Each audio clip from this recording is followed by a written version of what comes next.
Hello there, you're now with me, Handy Gui, for TVS English News at 5. Let's begin with the top stories for today.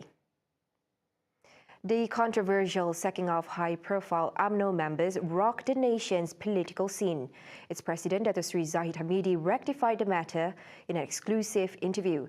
During the dialogue TVS, he said former UMNO members were caught red-handed tarnishing the party's image during the campaign period, when they had the responsibility to speak of only good things to win the people's vote.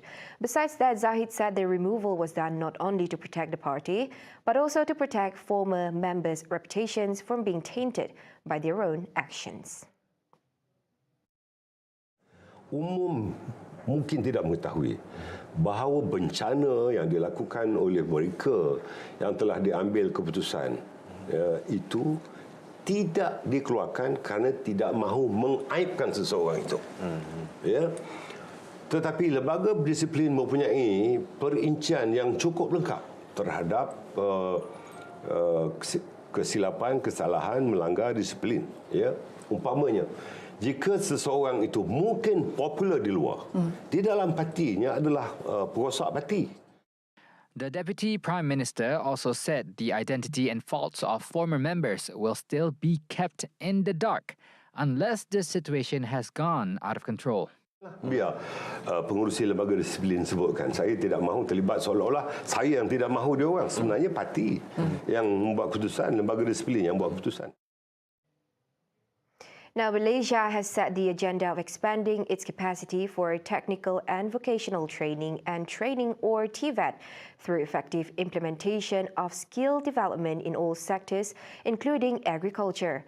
Hence, formal agricultural vocational training is needed since the nature of the production itself has changed, in which the younger generation who venture into agriculture face a unique set of challenges and opportunities to generate higher income. Saya mengkoordinasikan institusi TVET ini di Sarawak ni supaya TVET di kawasan luar bandar juga diaktifkan mengikut kursus-kursus yang sesuai dengan permintaan pasaran. Dan kita dapati TVET di bawah RISDA atau TVET di bawah FEKRA dan TVET di bawah institusi atau agensi negeri ini kita selaraskan keseluruhannya. Yang akhirnya kita dapati keboleh pasaran, employability kepada graduan TVET ini melebihi daripada 90%.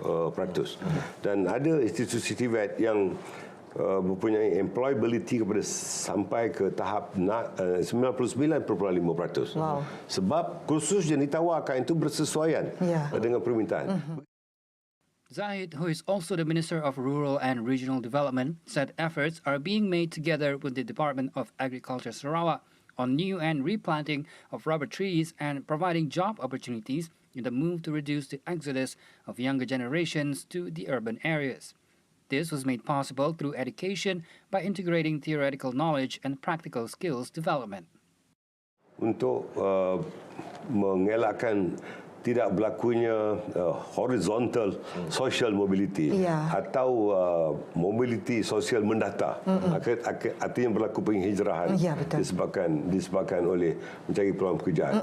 Maka kita lakukan dengan vertical social mobility, artinya melalui sistem pendidikan itu penghijrahan itu adalah positif. Meanwhile, the minimum salary of TVET graduates has been set at more than 2,000 ringgit for those settling in rural areas, in addition to ensuring that their job is in accordance with their qualification.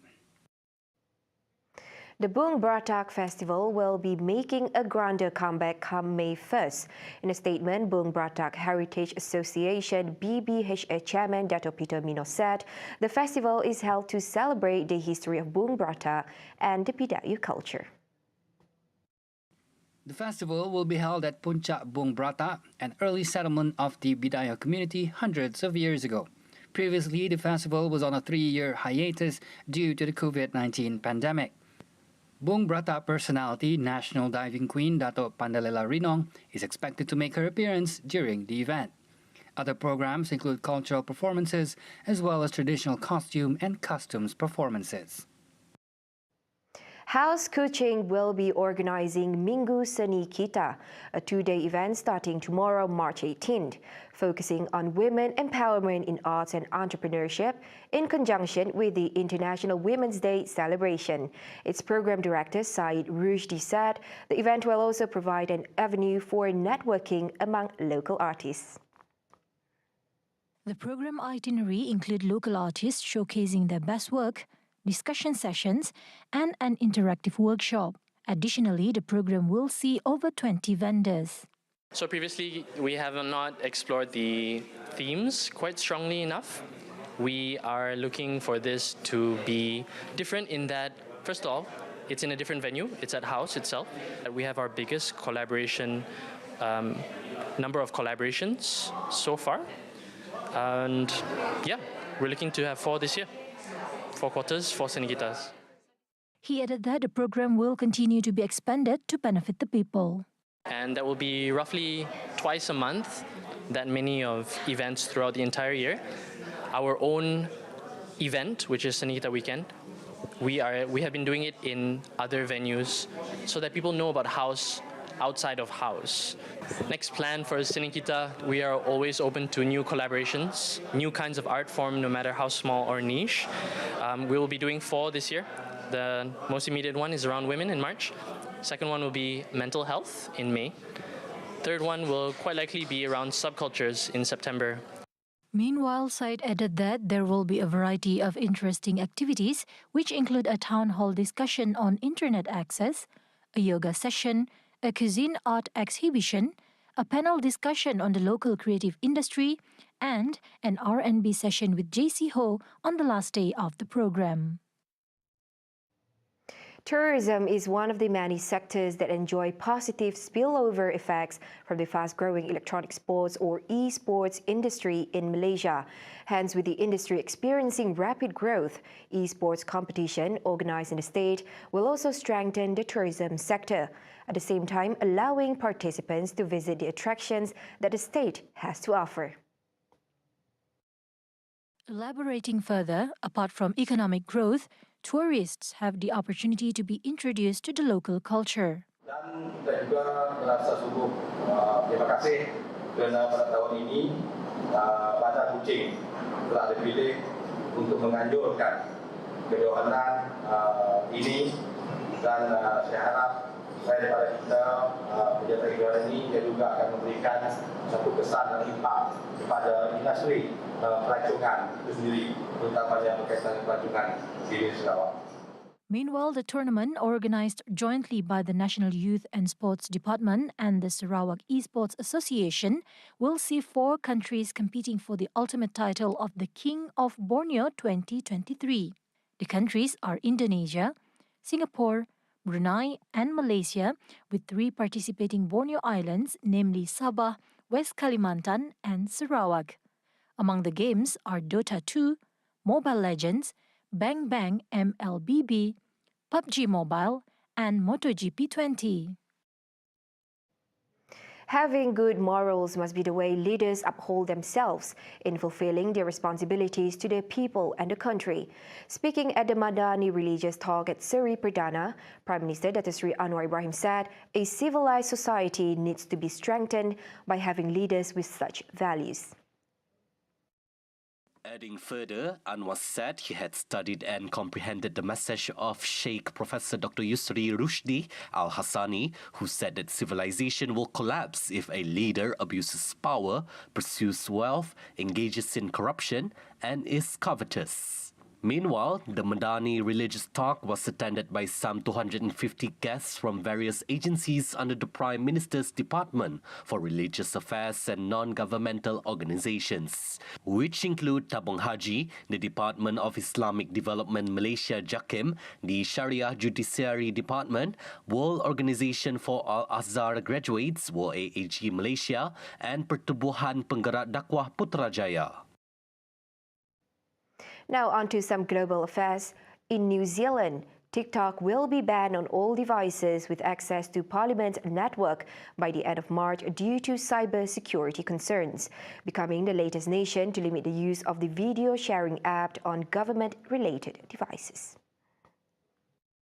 Departments, our system works slightly differently to other countries. Departments and agencies follow the advice take advice from the GCSB in terms of their IT and their cybersecurity policies. And we don't have a blanket across the public sector approach to this, which happens in other areas. And so I'd expect that departments and agencies, including the Parliament, would consider the advice of the GCSB in making those decisions. Concerns have mounted globally about the potential for the Chinese government to access users' location and contact data through ByteDance, TikTok's Chinese parent company. A decision that the Parliamentary Service Chief Executive, Rafael González Montero, said in an email to Reuters was taken after advice from cybersecurity experts and discussions within government and with other countries. French police deployed tear gas and water cannon to quell anti-pensions reform protests that broke out across the country. Earlier, the government had pushed through an unpopular bill that raises the retirement age by 2 years to 64 without a vote. As a result, thousands took to the street in Paris and clashed with the police, with some seen throwing cobblestones at authorities and setting rubbish piles on fire. There were reports of arrests and unrest in several French cities, including Marseille, Dijon, Nantes, Rennes, Rouen, Grenoble, Toulouse, and Nice. The police used force, including baton charges and tear gas, to push protesters back from the National Assembly, which is the meeting place of France's lower house of parliament.